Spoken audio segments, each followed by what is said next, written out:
വിശ്വാസികളെ, ഒരു വണ്ടി നമ്മൾ വാങ്ങുന്നു, അത് തട്ടിമുട്ടി അപകടത്തിൽപ്പെടാതിരിക്കാൻ ആരോ പറയുന്നു സ്റ്റിയറിംഗിന്റെ അവിടെ എന്തെങ്കിലും ഒന്ന് കെട്ടിത്തൂക്കിയാൽ മതി എന്ന് പറഞ്ഞ് സുഹൃത്തെ നമ്മൾ എന്തെങ്കിലും ഒരു നൂലോ ചരടോ കെട്ടിത്തൂങ്ങിയാൽ അത് ശിർക്കാണ്. വീട് വെക്കാൻ തീരുമാനിക്കുന്നു, ഏതോ ഒരാൾ ഒന്ന് കുറ്റിയടിച്ചാൽ പ്രയാസങ്ങൾ ഉണ്ടാവുകയില്ല, ബുദ്ധിമുട്ടുണ്ടാവുകയില്ല, ആ വീട് ബറക്കത്തുള്ളതായി തീരുമെന്ന് വിചാരിച്ച് ദൂരദിക്കിൽ നിന്ന് ആരെങ്കിലും കൊണ്ടുവന്നൊന്ന് കുറ്റിയടിച്ചാൽ സുഹൃത്തെ അവിടെ ശിർക്കിന്റെ അംശം കടന്നു വരികയാണ്. മറിച്ച് റഹ്മാനായ റബ്ബിൽ നിന്നാണ് ഖൈർ നമ്മൾ പ്രതീക്ഷിക്കേണ്ടത്, അവനോടാണ് നമ്മൾ ദുആ ചെയ്യേണ്ടത്.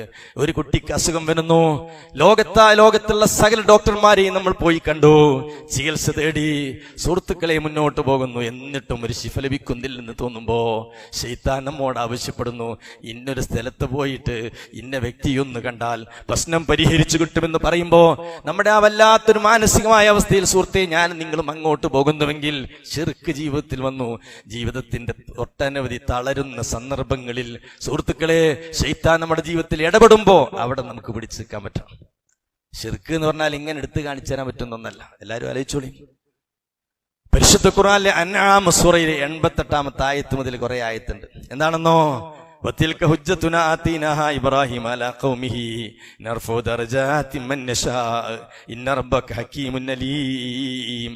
18 നബിമാരുടെ പേര് ഇങ്ങനെ പറയാം, 18 പ്രവാചകന്മാരുടെ പേര് അല്ലേ? ഇസ്ഹാഖ യഅഖൂബ കുല്ലൻ ഹദൈനാ വനൂഹൻ ഹദൈനാ മിൻ ഖബ്ലു ദാവൂദ വസുലൈമാന വഅയ്യൂബ വയൂസുഫ വമൂസ വഹാറൂൻ വകദാലിക നസിൽ മുഹ്സിനീൻ വസക്കരിയ വയഹ്യാ വഈസാ വഇല്യാസ കുല്ലും മിനസ് സാലിഹീൻ വഇസ്മാഈല വൽയസ വയൂനുസ് വലൂത്ത വകുല്ലം ഫളൽനാ അലൽ ആലമീൻ.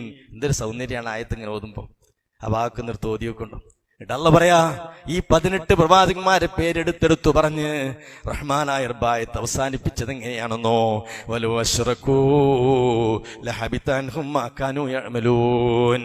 ഈ പ്രവാചകന്മാരെ, നിങ്ങളുടെ അരികിൽ ശിർക്ക് വന്നാൽ കർമ്മങ്ങൾ ഫലശൂന്യമായി പോകും. ആലോചിച്ച് നോക്കണം, ഒരു വിട്ടുവീഴ്ച വിഷയത്തിൽ. അതുകൊണ്ട് നമ്മൾ ചെയ്യുന്ന ഒരു സുബ്ഹാനല്ലാഹ് കൂലി കിട്ടാതിരിക്കാൻ തടസ്സമായി തീരും ശിർക്ക് വന്നാൽ. അത്രയും ഗൗരവത്തോടെ നമ്മൾ കാണേണ്ട ഒരു വിഷയമാണത്. അതെല്ലാവരും ഗൗരവത്തോടെ മനസ്സിലാക്കിക്കോ.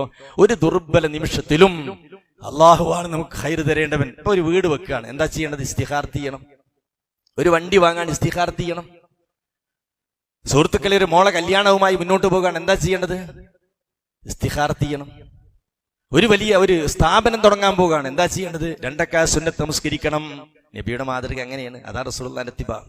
2 റക്അത്ത് സുന്നത്ത് ഇസ്തിഖാറത്ത് ചെയ്യുക. ഒരു കെട്ടിട ഉദ്ഘാടനം അല്ലെങ്കിൽ ഒരു വീടുണ്ടാക്കുന്നു, ഒരു വലിയ സംരംഭവുമായി നമ്മൾ മുന്നോട്ട് പോകുന്നു, ഖൈർ തരേണ്ട റബ്ബിനോടൊന്ന് ദുആ ചെയ്യണം.